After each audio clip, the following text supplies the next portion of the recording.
with you, yeah. I stand with you. Here I stand with you, yeah. Here I stand. Hello everybody, my name is Reggie with RMVI Gene, and welcome to the Revitalize Hope webpage. Now, as you guys know, normally I do a motivational, positive videos, but today I want to do something a little different. I want to talk about basically. I want to talk about DC and Marvel. Okay. Now, I'm a DC fan, but I like Marvel also, but I'm more DC. I've always been a Batman fan. Wonder Woman, Superman, Aquaman. Now, I really am hoping that somebody from Warner Brothers sees this. And I got to be honest with you. I cheered for Wonder Woman because I wanted that first female superhero to do her thing. She did it. I cheered for Black Panther because we never have had an African-American hero that was represented so well. So I take my hat and heart off to Marvel. Marvel is handling their business. But to my people at DC, so basically, let me just tell you where I felt DC went wrong. After DC came out with The Dark Knight, it was a huge hit. Of course, everybody knows Heath Ledger played the Joker, stole the show. You would never find another Joker as good as Heath Ledger. I'm sorry. He owned that role. But moving forward, they came out with Ben Affleck was going to be the next Batman. And honestly, I sort of had my doubts about Ben Affleck. But once I saw Ben Affleck as Batman, I was like, wow, perfect choice. Ben Affleck is the best Batman. He is Bruce Wayne. He is Batman. And I wish they can make him stay. Because from what I'm hearing, he's not really kind of wanting to stay in the role. He kind of wants to be done. But anyway, okay, DC, here's my feelings about what's going on with DC. Now, put it like this. Here's what I think DC should have done. Now, there are some casting issues that I sort of felt with the Justice League that came into place. Well, let me back up. First off, here's what I think. This is where DC messed up. When DC came out with Batman versus Superman, I think it was a good idea to put that movie together, but it was too soon. And I think that's DC problem. DC, you're putting movies out too soon without proper storyline development. If I would have wrote the next Batman series, I would have had it where the first Batman with Ben Affleck would have been with him and Robin. I would have brought that in. Batman and Robin. That would have been the next Batman series. And I would have had it where Ben Affleck as Batman was a little hesitant, but all of a sudden he's kind of getting the feeling like he's hesitant about having somebody helping him. He's hesitant about teaming up with somebody. That's kind of how I would have went with it. Because Batman always works alone. Now he's having to kind of work with somebody and taking him on his wing, but by the end of the movie, he's sort of kind of like, okay, I kind of like this, I kind of see it, so he's sort of getting used to it, getting attached, and he finally starting to see like, wow, having Robin here is making a difference, having a partner, having a backup, somebody out in the field with me. I would have went with that storyline, the Batman and Robin storyline, and built that up. The next Batman movie after that one would have been with you would have to bring the Joker back as the antagonist if you're going to stick with the comic book way of doing it. But in this one, it was set it up to where Batman, okay, hold on. I don't want to get y'all all over the place. Basically, it's a Batman and Robin story. Batman is getting used to going from working by himself to working with a partner, even though he was always hesitant. And you can just have it where Robin's personality is, okay, the first movie he's working with Batman, but Batman sees some sign that he's a little too anxious. He's a little too apt to get out there, and Batman's trying to will them in. And he's enjoying the leadership part of this. He's enjoying mentoring somebody. The second movie would have been another Batman and Robin movie. So this one would have been a little darker because this is the one where Robin gets killed. And you're going to see where I'm going with this. So now you got to have two strong villains as well. But, you know, now this is the one where Batman and Robin is working together. Robin really wants to branch out. He feels like he's under Batman's shadow. He doesn't feel like Batman have enough confidence in him. So it kind of brings a little confidence. So Robin decides he's going to go out, handle something on his own. And of course, if you read the comic books, you know what happened. The Joker kills Robin, right? This is what changes Batman from the no guns, no violence to the, okay, crime is different now. The way we fight is different now. And the Butler, for the life of me, is slipping my mind. Oh my God. The Butler, you all know his name. The Butler is trying to let Batman know, Ben Affleck, you know, Bruce Wayne know, like, listen, you know, this is not Batman. This is not who you wanted Batman to be. What is going on? I understand the loss to Robin, but you're starting to see that darker side of Batman. Now, so the first movie, you got Batman and Robin. You got to have a strong villain, because the strong villain, you know, if you're going to make it the Joker, if you're going to reprise the Joker, it's got to be somebody good. That dude y'all had for the Joker in freaking, what was it? With Deadshot, Suicide Squad. No, that ain't gonna work. Leonardo DiCaprio, Joker. I'm just saying. But have it where Batman and Robin team up. Batman is hesitant. You got in the first episode. He's hesitant, but he starts getting used to the idea, and you can see that Batman is sort of getting comfortable with somebody with him. The second episode, the second movie is a little tension. Batman and Robin. The villain is really the Joker teaming up more. Robin dies. Batman changes. This brings us to the Batman versus Superman, where you have the Batman that is with the guns, that's doing this a little more darker stuff, because now the audience sees the transition in Batman. They see that Batman was teamed up with this young kid. You know, he was hesitant, but he was accepting, and he was kind of falling into this mentorship role that he loved. But now all of a sudden in the second movie, he watches the kid die. He's blaming himself. He's angry. So he's seeing crime fighting has to take a new level, a new stance. So he's sort of letting go of the old ways of how Batman handled crime and going into this new way. People would have understood that when they saw Batman versus Superman. And I think one of the biggest things that DC doesn't get, when you're dealing with a superhero, especially when you're dealing with, even for Marvel, when you're dealing with these iconic superheroes, you basically got three audience that you're trying to work with. One is the original comic book groups. These are the people that read the comics. I mean, they read from day one to up to right now. They are in the comic books. They know every transition aspect of the character. So you kind of want to stay true to that. But then you got sort of the mid-level people. You know, they weren't there for the original comics, but they sort of read the comics, but they watch the TV show, which sort of pull from the comics. So, you know, you got that group, which has an understanding, but not the full understanding. And then you have sort of the modern day younger generation who's not really into the comics. They don't really watch the older cartoons of it, but they just sort of caught up on the recent shows. So you got three audiences with three different knowledge levels of a character that you're trying to put together. DC, you're blowing it. You're blowing it.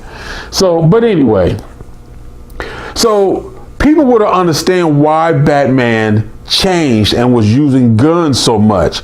You took Batman from, you know, always being no guns to boom, guns. So you got to show the audience, because even though the director, and this is one thing, I love Zack Snyder, but this is the one thing that annoys me about Zack Snyder.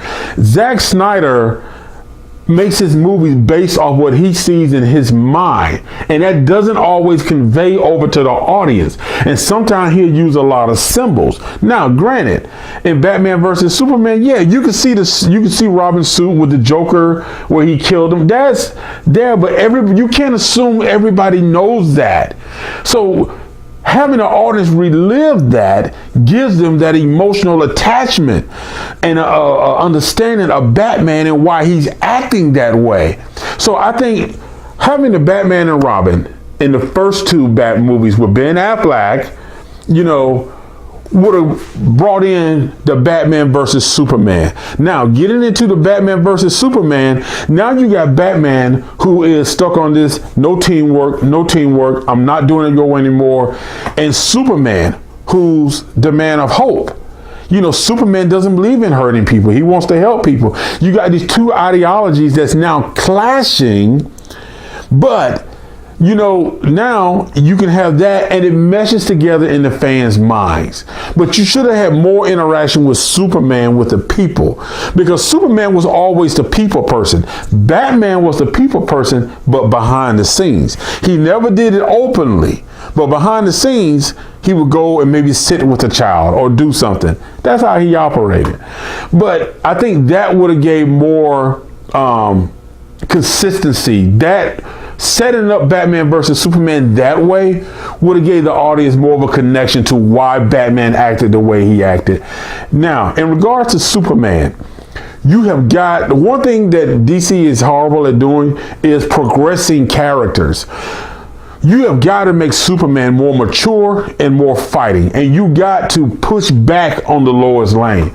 She's too involved in these movies. I'm sorry, nothing personal against her, but she comes into the movies at the wrong time. She's always popping up at fight scenes.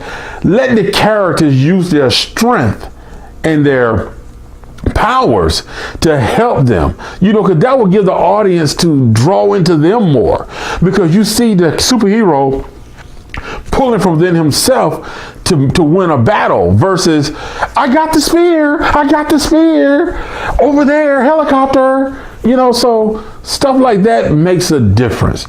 Okay, now, so we went over to Batman. That's my opinion of how they should have did Batman going into Superman. Now, while this is happening, what they should have did was Wonder Woman, her movie came out fine. Like I said, Gal Gadot, nothing personal against her.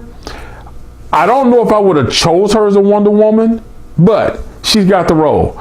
The other thing is, you know, like I said, nothing against her. I think she's doing a good job. She's there. People see her now. So that's it. I'm not going to get into that anymore. The one thing about her as Wonder Woman, she don't really possess that sternness, that powerness. She's a little more dainty. She's a little more. Well, Wonder Woman was kind of dainty too.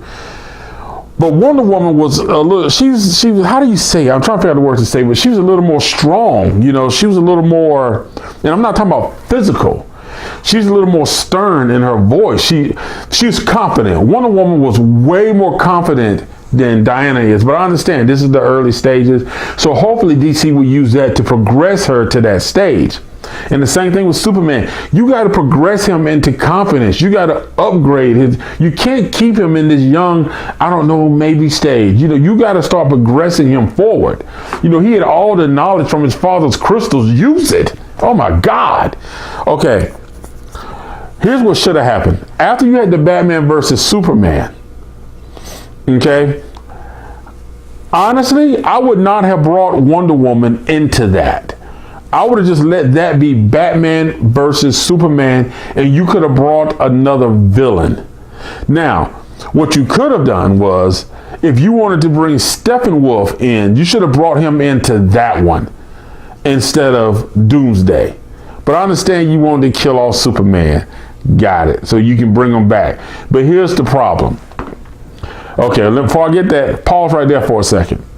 You did Wonder Woman, great job. Wonder Woman came out, but I would have had her more of sort of sitting back watching what was going on, trying to figure, you know, what these two guys are about. Flash and Cyborg should have been one movie. That should be one movie that comes out at the same time, because you just could have pulled from one of the old cartoons where Flash was working with Cyborg's father in the intelligence agency. Batman could have spotted Flash, realized his potential, and got him a job with the intelligence agency. So he's there. Batman can watch him. So the Justice League is sort of forming, but they're not together. Batman is sort of manipulating everything because he sees what's coming and he sees the idea, and he's realizing now that after Batman versus Superman, that something needs to happen to bring more to people to get more superheroes together to fight. Now, what they should have did, I know this is rambling. Now, the next thing that should have happened, I'm gonna speed this up too. Next thing that should have happened, Cyborg and Flash should be one movie, 2 stories, bring them together. That's what they should have did. And for Flash and Cyborg, you could have just brought the Parademons for them to fight for their first movie. Just give them one head Parademon, let them take care of him. That sort of sets up the whole thing where you got Steppenwolf coming. Okay, I know, so because Batman and Superman had to have Doomsday for Superman's death. I get it. So that sort of set up. They're fighting the Parademons, trying to figure out what's going on. Wonder Woman did her thing. Okay, so yeah, I guess you can see you brought Wonder Woman in to help Superman and them fight Doomsday, so we'll leave that ending right there. Here's the problem. Justice League movie came way too soon. Poor planning on DC part. You dropped Justice League too soon. You didn't have time to set it up. And I believe I heard Batman say, I'm sorry, because he is Batman, Ben Affleck say in one interview that he was playing the older version of Batman who was at his end days of like ready for it to be over. If you're just starting the Justice League, it's too soon to have Batman ready to go out. Batman was a vital part of the early part of the Justice League. You could have got about 3 Justice Leagues movie in before you started to fade Batman out of it. Because you remember, Batman did leave the Justice League. So you could have ran with that. And the Justice League has so many superheroes that you could have brought in to do this. Speaking of which, now, DC, you had a choice of who you're going to use for the Green Lantern. I failed to understand the Green Lantern, I think his name was John, is who you should have used. And I'm going to tell you why. Everybody loved John as the Green Lantern, Idris Elba.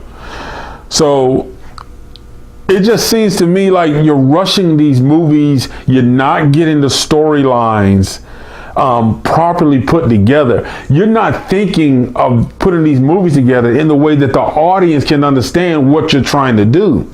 And the Justice League stories, Batman stories are very difficult anyway because, you know, we're going from Michael Keaton, Val Kilmer, George Clooney, Christian Bale, Ben Affleck. So you haven't identified a different person with each Batman. So you're not really building one single character. You're building multiple characters. So you have to realize something. Your storylines have to be very, very straightforward. They got to be detailed and they have to be able to grab the audience attention. Your storylines aren't doing that. Don't get me wrong. I've been waiting for the Justice League movie. Do I think it was a bad and horrible movie? No. I thought it was an entertaining movie, but it was so much more that could have been done. It could have been done so much better. And the other thing, Aquaman. Aquaman should have came out before the Justice League. The Justice League movie should have been about, say, Batman now putting everybody together, pulling everybody together. And you could have just had it where Batman sort of popped here, popped there, or even when you had Wonder Woman, how she went and she could have went to Cyborg and Flash. Batman could have went to Superman and Aquaman, trying to pull these teams together. And then you could have had it should have been more about, it just flowed too easy. You should have had different concepts, different mindsets, a little bit of trouble between them. It just, things that could have been better. In other words, DC, long story short, you really should have just took your time and did these movies at a pace to where the audience can adapt and understand and comprehend why the characters are behaving this way. Not enough character development. Villains, just not enough villain development either. I mean, you just bring villains out of the blue from nowhere. I mean, even when you look at Thor and the Avengers, Loki seems to be the centerpiece of the villains, but you kind of understand why the villains are interacting. You know, even with Thanos coming into the picture now, we all know why Thanos is coming in. But you got DC just sort of drops villains in, you know? And it's sad. Like I say, I'm a DC fan. I've always loved DC. I prefer DC over Marvel, but I got to give it to Marvel, man. Marvel's killing it. Marvel's killing it at the box office. But hey, that's just my 2 cents. So if y'all out there, let me know what you think. If you agree with me or disagree, or you felt they should have went a totally different direction. But to sum it up real quick, I think Marvel should have came out with Batman. It should have been a Batman and Robin, Robin dies in the second one, Batman versus Superman, the third one. Then come out with the Wonder Woman, come out with the Flash and Cyborg movie as one movie of those two working together. Okay? Once you come out with all those three, come out with Aquaman. Show Aquaman. Get the audience some history about Aquaman. Then once Aquaman comes out, now you start to form the Justice League. You got Batman. In each movie, Batman plays a little role, kind of manipulating things to put it together. That's what should have happened. That's what should have took place. And Viola Davis, as Amanda Waller, should have been a part of the manipulation that Batman was using to pull it together. You know, that's just my thoughts. You know, so also find a better Lex Luger too. I'm sorry. Find a better Lex Luger. But that's what my thoughts they did. DC, you're rushing movies out and you're not getting good movies. You're not getting good stories out there. And I'm telling you right now, please try to find a way to keep Ben Affleck as Batman for at least another 3 to 4 movies, at least another 2 to 3 Justice Leagues. You really need to. I'm telling you, I think he's one of the best Batman, because Ben Affleck does something that other people who play Batman doesn't do, which is that detective skill, the ability to really, you know, figure things out. You know what I'm saying? He's not this depressed, you know, Batman. He's a Batman that wants to be involved, wants to do more. So that's just my thoughts. All right. Hey, thank you for watching. I know this is something a little different, but hey, you got to talk about things you want. Just tell it. All right. Hey, Reggie Mouch, revitalize hope in yourself and somebody else, because you are a superhero too. See you next time. No. Yeah. Ooh, yeah. Now I know some days you may feel blue, Lord. Trust in your greatness to see you through. Don't look back, it's not the end. Give life your best, and I know you can win. You see, as a friend, I'm here for you. You should know that. As a friend, I'm here for you. Here I stand with you, wishing you the best in all you do. Always look for the breeze of love, the breeze of love. Here I stand with you, wishing you the best in all you do. Always look for the breeze of love, calm and gentle from above. No. Ooh, yeah. Calm and gentle